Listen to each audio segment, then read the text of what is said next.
Why on earth would a razor company want to market a female-centric political ideology to men?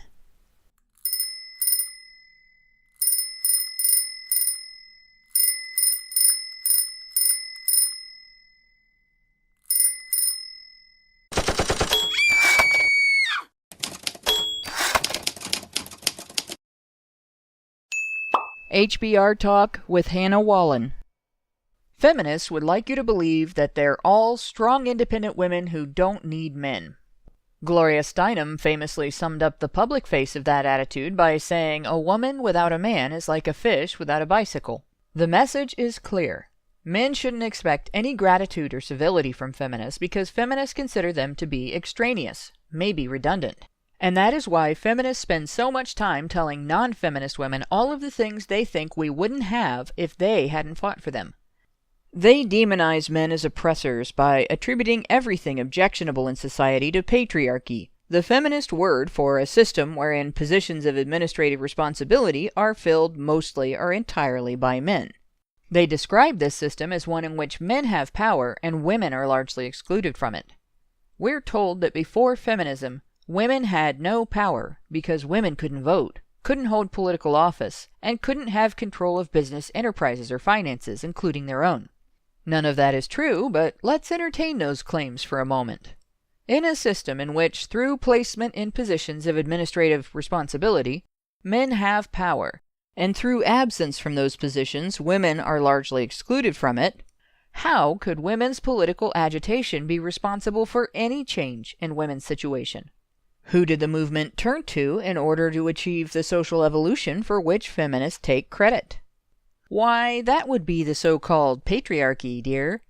From the days of the suffragettes, whose activism was funded by women spending their husbands' income on suffragette merchandise, who appealed to male legislators to change the law to include women in the franchise, who were able to apply significant social pressure on those legislators, feminists have relied on the very system they now claim to oppose.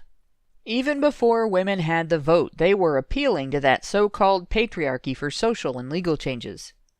American feminists brag about their role in bringing about the 19th Amendment, but rarely, if ever, take credit for women's role in bringing about the 18th Amendment, ratified on January 29, 1919.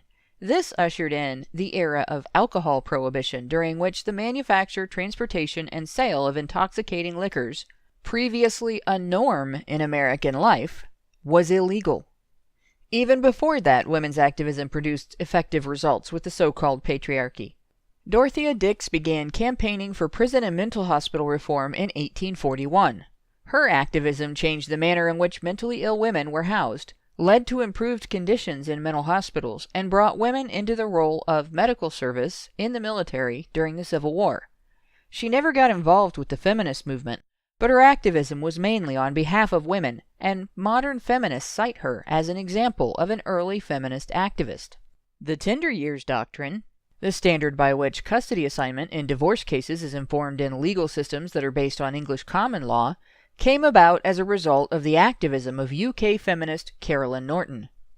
Her activism was a result of the same parental alienation that is visited upon many a father today by many a resentful or even simply inconsiderate ex-wife. Women have no difficulty recognizing that denial of family relationships is abuse when it is done to them. Norton wrote the bill which would become the Custody of Infants Act of 1839, followed by her plain letter to the Lord Chancellor regarding the bill, in an effort to ensure that it would be adopted. This was a direct appeal to men in political power, the backbone of feminism's supposed patriarchy, to legally deem mothers more important than fathers to their young children's development, health, and welfare. One might argue that, of course, before suffrage, women had only the patriarchy to appeal to in order to achieve any form of social and legal change, and feminists might try to claim their activism changed that, but they'd be wrong. Even modern feminists do not accomplish anything that cannot be attributed to funding from, or appeals to, their movement's boogeyman. Second-wave feminists lobbied governing bodies and corporate interests, the very seats of administrative responsibility they cite in their description of what patriarchy means, for changes in law and policy on the basis of feminist interests. We've gone over some of those changes in the past, including intimate partner and sexual violence laws that infringe on men's due process rights for women's purported benefit, and the mess that is Title IX of the Education Amendments of 1972. It was also during the 70s that feminists began directly lobbying Congress to change the federal government's approach to domestic violence.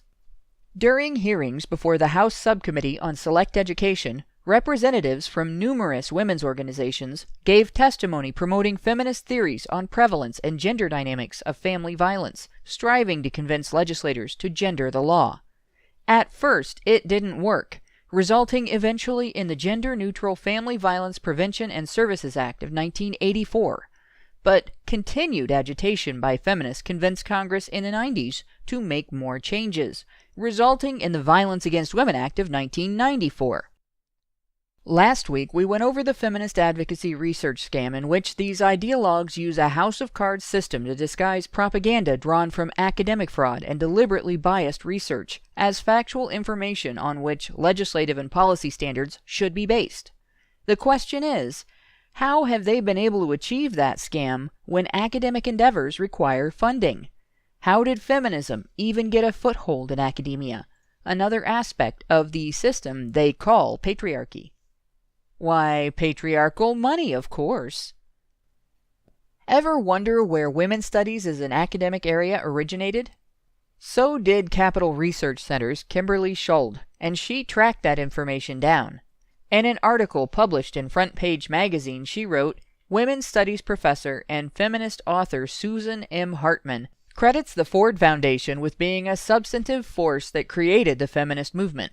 In fact, Ford's support of women's studies and feminist causes is so extensive that it cannot be summarized in an article of this length. The subject is ripe for a full-length book.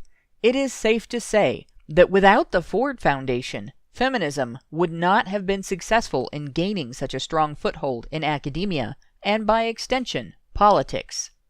The program, conceived in 1970 after a handful of women's studies courses cropped up in several universities, was funded by the Ford Foundation in 1972, the same year as Title IX took effect.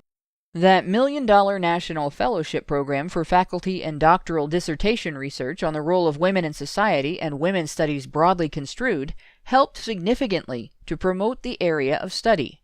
Within a decade, there were over 100 such programs in schools all over the U.S., headed up and operated by feminist ideologues.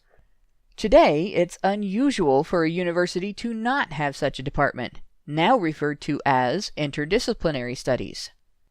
Remember, it was from within this academic area that the research standards which have so badly skewed public perception on intimate partner and sexual violence originated.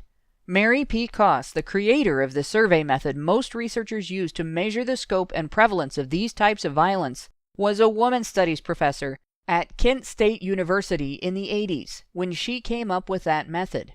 There is a direct line between massive funding by sources feminists would arguably call elements or agents of the patriarchy in any other discussion through feminism's academic presence to feminism's influence on law and policy. In Schold's book, Capital Research Center's Guide to Feminist Organizations, she pointed out that groups like the National Organization for Women receive millions of dollars in major gifts, corporate and foundation grants and donations, legacies and bequests. Now's Legal Defense Fund, for instance, is the beneficiary of tens of thousands each from individual corporate donors, phone companies, credit card companies and banks, investment companies, you name it. Among those funding the organization is Condé Nast Publications, the company that bought Reddit.com in 2006 and maintained ownership until 2011. It was during that time that feminists pretty much took over that site. The Feminist Majority Foundation has received hundreds of thousands from government grants and private donors, including Soros Foundation donations totaling $375,000 between 1997 and 2001 for the promotion of abortion clinics and the morning after pill. The guide lists numerous women's organizations receiving similar funding, most of which have donors and stated goals in common. Then there are the multitude of government grants for organizations serving what feminist groups have convinced legislators are women's interests, making millions of dollars available to those who can convince the funding's gatekeepers that they meet the requirements.